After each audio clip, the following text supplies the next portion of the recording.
If you've been waiting on the sidelines, overwhelmed about headlines about hacks, scams, or people losing fortunes overnight, I completely get it. That fear stops a lot of beginners. In fact, 1 in 3 people who say they want to buy Bitcoin never do, because they're convinced they'll click the wrong button and lose everything. But here's the truth, you don't need to be a tech wizard or a financial guru to safely buy Bitcoin. In this video, I'm going to walk you through the exact step-by-step process I even taught my own parents. You'll see every click in real time, so you can pause, follow along, and finish with real Bitcoin sitting safely in your account. No jargon, no hidden traps, just a simple beginner-friendly path to owning your first Bitcoin.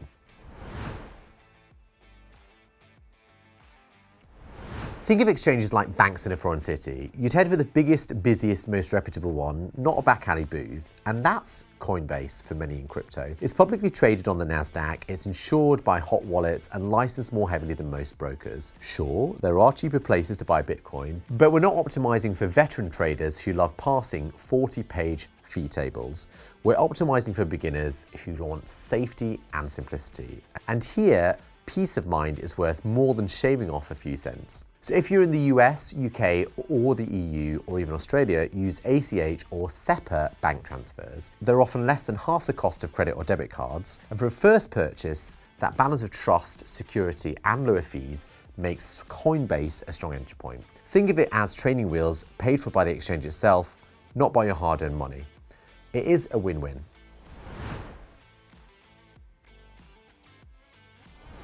Let's be honest, no one likes KYC. Snapping a picture of your ID feels like busy work. But here's the thing, if a site lets you buy crypto without it, it is a bit of a red flag. Either it's unregulated or worse, and it could disappear with your money. Legit exchanges like Coinbase or Paybis use KYC to prove you are who you say you are, and in return, they give you a safer platform. Your ID is encrypted, it's never sold, and you only need to do it once.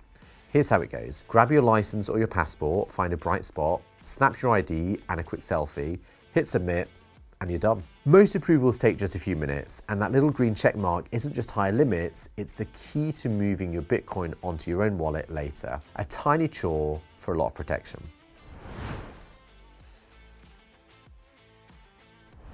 So there's one place where beginners often bleed cash. They get excited, they hit buy with a Visa or MasterCard, and 4% of their money is gone before they even get a Satoshi. It's painful. Here's a smarter play. Use an ACH or a SEPA bank transfer. It does take a day or two, but it usually costs nothing. Say you deposit $200, every cent lands in your account fee-free. Compare that to losing $8 instantly on a card. That's coffee money saved. If waiting feels unbearable, a debit card is still cheaper than credit card, which can often pile on bank cash advance fees. But no matter which option you choose, always check the fee preview before confirming. That extra 10 seconds can save you enough to cover your withdrawal costs later and even buy you a little more Bitcoin. It's about being smart, not just being fast. Now your dollars are ready, time to buy. Tap the big blue trade button, pick Bitcoin, then hit buy. So you'll see two options, a market order, which buys instantly at the current price, or a recurring buy, which invests small amounts on a schedule to smooth out volatility. For your very first purchase, keep it simple, choose a market order. Enter the amount you want, review the quote, and notice the small spread fee. That's just how exchanges earn. If you're good with it, swipe to confirm, and congratulations, you now own a piece of the 21 million Bitcoin supply. Your app will proudly show you that shiny Bitcoin logo in your portfolio, and just like that, you're officially in.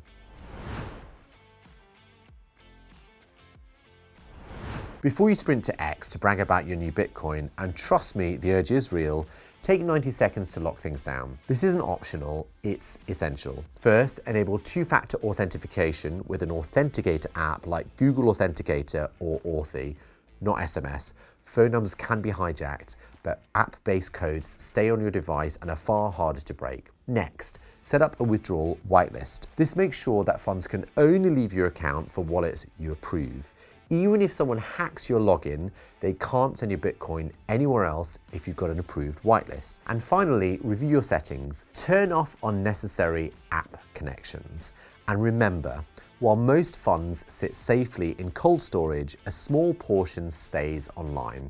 Hackers target that. A quick check now can save you a lifetime of regret. Future you is going to thank you if you do those checks.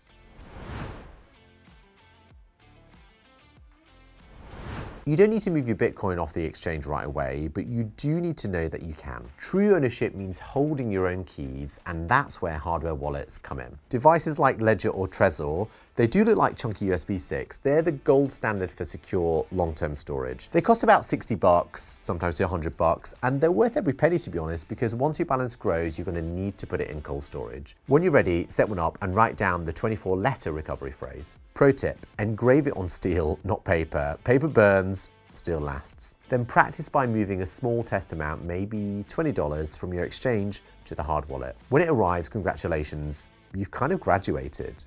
Until then, keeping coins on a reputable exchange is absolutely fine as long as you've locked down your security. Think of it like cash in a checking account. It's convenient, but it's not where you want to store your life savings.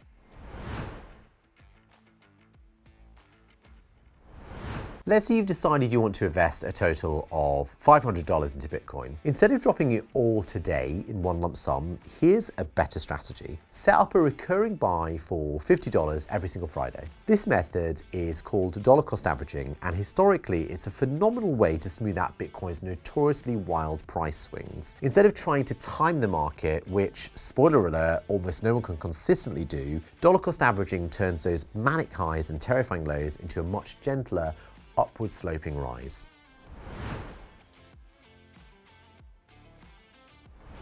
Here's a surprise for many beginners. In most countries, simply swapping Bitcoin for Ethereum, buying an NFT, or even paying for a laptop with crypto, it does count as a taxable event. So that means you may owe capital gains tax on any profit made at that moment. The good news, just buying and holding Bitcoin isn't taxable.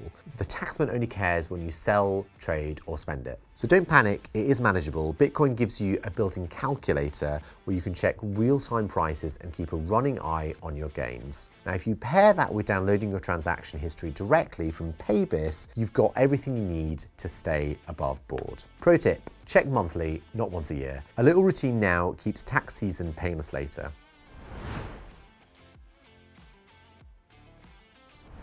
So before we wrap up, let me flag a few rookie traps I see all the time. These are little habits that can quietly cost you money or even your coins. The first one is your recovery phrase. Those 12 or 24 words are your Bitcoin. Don't screenshot them, don't stash them in Google Drive. Write them down if you want real peace of mind, and engrave them on steel. That way, they survive fire, water, and even your own clumsiness. Another trap is chasing cheap-looking coins. Just because a coin costs a fraction of a cent, it doesn't mean it's a bargain. Market cap matters far more than unit price, and ignoring that has burned plenty of beginners. Then there's the leverage. Offshore apps promising 100x returns. Now, these are platforms designed to liquidate you faster than you can refresh your page. Avoid them like the plague. Now, withdrawal fees. Moving $10 of Bitcoin can sometimes cost $15 in network fees, especially if the network is congested. So always check before you hit send. And finally, bragging online. Posting screenshots of your wallet balance, sharing your public wallet address, or even just announcing your portfolio size on social media, it paints a giant neon target on your back for social engineering scams. Stay private. Quiet wallets are safe wallets. All right, quick rewind. You now know the safest way to step into Bitcoin, how to dodge those sneaky fees and lock down your account like a pro, and even set up a stress-free plan for the long run. That's a lot of power in your hands. So from here, the only step left is yours. Open your app, deposit what you can afford, ideally what you can afford to comfortably lose. And remember, this is an investment. It's not a lottery ticket. With one confident tap, you can hit that big buy button. Bitcoin won't wait for perfect timing, and neither should you. Start small, start smart, and ideally start today.